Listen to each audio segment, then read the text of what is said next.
Баршаға сәлем, бұл контент мейкерден кеңес айдары. Біз бүгін 10 кеңесті талқылайтын боламыз. Өзімнің экспериментімнен өткен, өзімнің тәжірибемнен өткен кеңестермен бөлісетін боламын. Бұны сіз өзіңіздің блогыңызға қолдансаңыз болады, егер сіз эксперт болсаңыз, немесе фрилансер болсаңыз, сіз өзіңіздің услугаңызды қолдансаңыз болады. В принципе, өзіңіздің услугаңызды да, блогыңызды да без проблем қолдана бересіздер. Шашым қышып кетті. Ең бірінші контент бұл шешім. Сіздің рилсіңіз бір проблеманы шешіп беру керек. Рилс жүктеместен алдын аудиторияма бұл немен пайдалы деген сұрақты қойыңыздар. Қазір уақыт жестко уже қысқаруда. Өйткені контент көп, инфополеде уже конкуренттер көп, бұрынғыдағыдай бос емес. Сол үшін де шынайы бір проблемасын, бір смыслымен, бір рилс форматын ұстаңыздар. Сіздің рилсіңіз проблеманы шешіп берсін. Екінші кеңес ерекшелену керек. Ерекшелену деген мен айтып тұрған тым басқа бір қиын нәрселер емес. Ерекшелену киіммен болсын. Менде мысалға соңғы рилстарында байқасаңыздар, Apex-тің формасы, көрініп тұр ма? Apex бұл Формула 1-да қолданған форма. Көбісі сұрайды, қайдан алдың? Мен айтпаймын деп ше.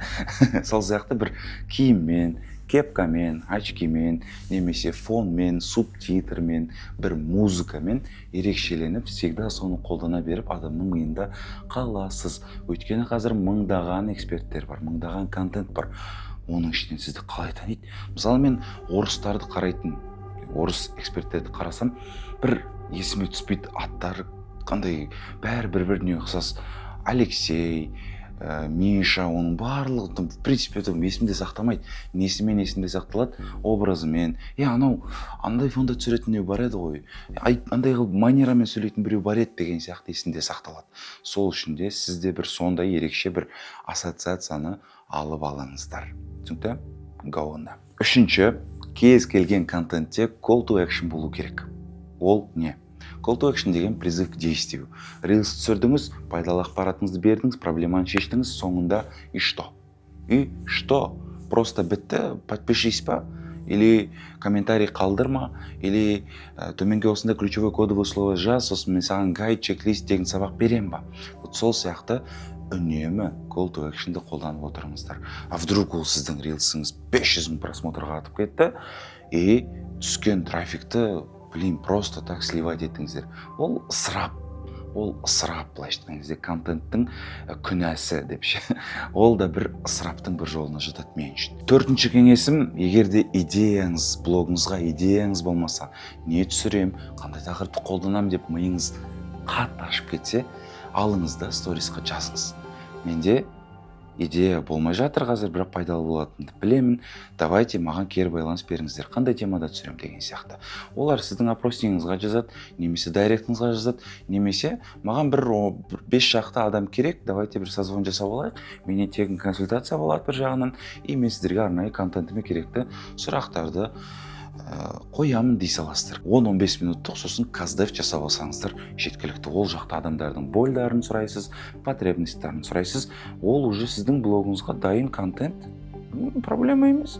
Болды, сіздің аудиторияңыздың бойлын аласыз да, өзіңіздің рилсіңізге тақырып ретінде келтіріп, ойнатып, сюжетна келтіресіздер. Бесінші кеңес, маған ең ұнайтын кеңес, жүрген жеріңде, кофейняда, таксиде, базарда, бутикте, любой көшеде, жүрген жеріңде идея қарастырып жүр. Ол қалай? Адамдардың бойларын біліп жүр. Таксист саған қандай бір негативный бір бойлын айтты. Кредиттен, опа, значит, менде бір проект болады ертең, бір таксиге байланысты, или аудиториямда таксисттің сегментациясы бар. Значит, дәл сол бойлды алып, мен өзімнің креативтеріме или таргеттерге бойлдарына қосам деген сияқты. Достарыммен бір шай ішіп отқан кезде сұрадым. Чотан, брат, неғып өзіңнің контентіңді жүргізбей кеттің? Идея көп, реализация жоқ дейді. Опа, бол, түртіп алдым. Мен ол жерде айтып бірдеңе деген жоқпын. Түртіп алдым. Үйге барып, примерно ондай жағдайда не істеу керегін сызып, сценарий жазып, оны дайын рилсқа айналдырдым. Жүрген жеріңде адамдардың бойларын ести біл. Өткізіп тастама. Ол саған тегін каздев. Келесі кеңесім, қазақтар в основном ақшамен ғана мойындайды.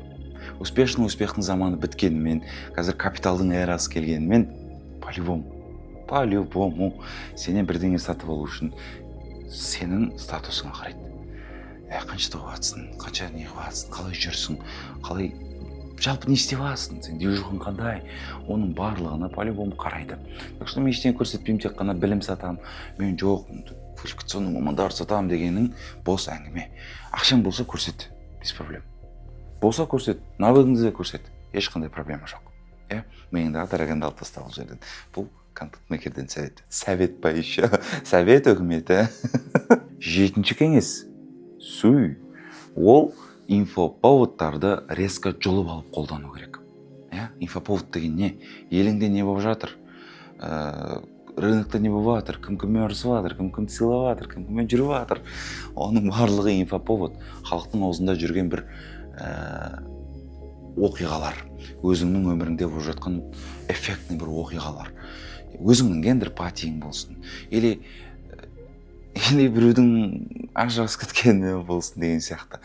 Без хайпа, без андай ештеңесіз, андай без черного хайпа әдемі өзіңнің нишаңа қолданып кетсең болады. Кім-кімге машина сыйлап жатыр, Қайрат Реал Мадридпен кездесіп жатыр деген сияқты.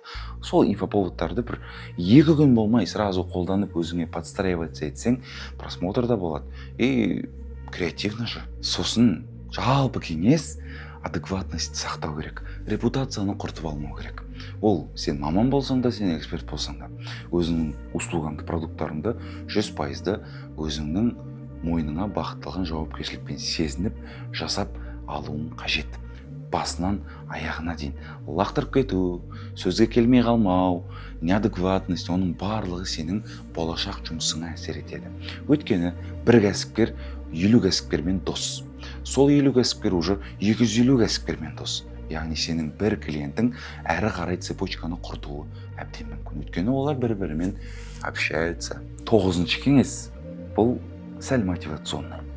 Ешкім сенің аузыңа петличканы қойып бермейді. Ешкім саған светіңді әкеп бермейді. Ешкім алдыңа камераңды бетіп қойып бермейді. Оны түсіндің. Оның барлығын жасайтын өзің. Жеке брендіңді дамытатын өзің. Услуганы продажаны жасайтын да өзің. Жалпы продукттарыңа продаж жасайтын да өзің. Жалпы рынокта существовать етуің үшін әрекетті жасайтын өзің. Енді контентті де жасайтын жалпы жеке брендті қолға алуыңда саған байланысты. Негізі жеке брендті қолға алу, контент жасау 5 жыл бұрын идеальный момент еді. 5 жыл бұрын 2020, әлі бәрі зеленый, не салсаң да өтеді, не айтсаң да әлі ешкім білмейді. Халыққа инфобизнес жақсы жарып атқан кездер еді 5 жыл бұрын. Ал енді сен қазір 5 жылдан кейін идеальный моментті күтіп жүрсің да. Блин, әне бастаймын, міне бастаймын деген сияқты. Идеальный момент қазір жоқ. Идеальный момент 5 жыл бұрын еді. Қазірге енді идеальный момент ол қазір. Мен неге айтып отырмын жалпы? Баста деп. Бастамасаң да өзің білесің. Ешкім сені қинамайды. Окей. Және соңғы әрі 10-ші кеңесім ол, егер де менің видеоларым сізге пайдалы болса, егер менен үйренем десеңіз, егер менен сценарий жазуды, егер менен Reels воронкаларын үйренем десеңіз, және Reels съемкаларын, оның жеке бренд дамытудың жолдарын үйренем десеңіз, описанияда және комментарийде нөмір сақталып тұр, сол жаққа менен обучение жайлы сұрақтарыңызды қойсаңыз болады. Және YouTube аккаунтқа тіркеліп кетіңіздер. Сіздермен бұл мен Нұрсерік Нон.